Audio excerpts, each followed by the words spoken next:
4 ప్రాంతాలకి 4 కోటరీ అనేవారు. తర్వాత ఈ కోటరీలో కొంచెం ఎక్స్పాండ్ అయ్యింది.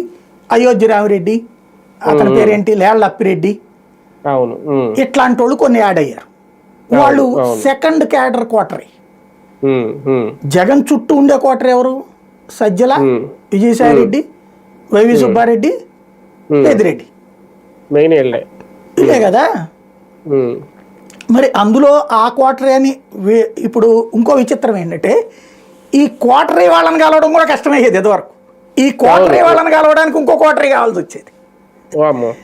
ఈ కోటరీ వాళ్ళని కలవాలంటే ఇంకొక కోటరీ కావాలి అక్కడ. వీళ్ళ దగ్గర 4-5 స్టాఫ్ ఉంటారు. వాళ్ళకి మనం 10 సార్లు అడిగామంటే చూద్దాం చేద్దాం అని చెప్పి ఏదో ఒక శుభముహూర్తాన అవకాశం కల్పించాక వెళ్ళాక అయ్యగారు ఇట్లాగంటే ఓకే ఓకే. ఆ తర్వాత వీళ్ళు ఏమైనా చేస్తారా? ఎవరికైనా చేసింది ఎంతవరకు ఉంటుంది?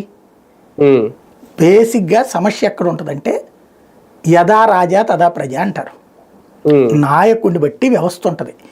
మనం నాయకుడిని తిట్టలేక కోటరీని తిడతాం.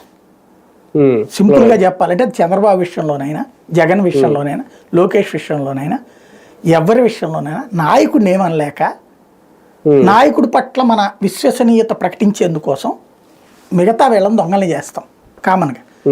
ఇందులో ఈయన కూడా చేరిపోయాడు అంతే ఈసారి. ఇప్పుడు జగను నేను రోజుకి 6 గంటలు అక్కడ కూర్చుంటానయ్యా,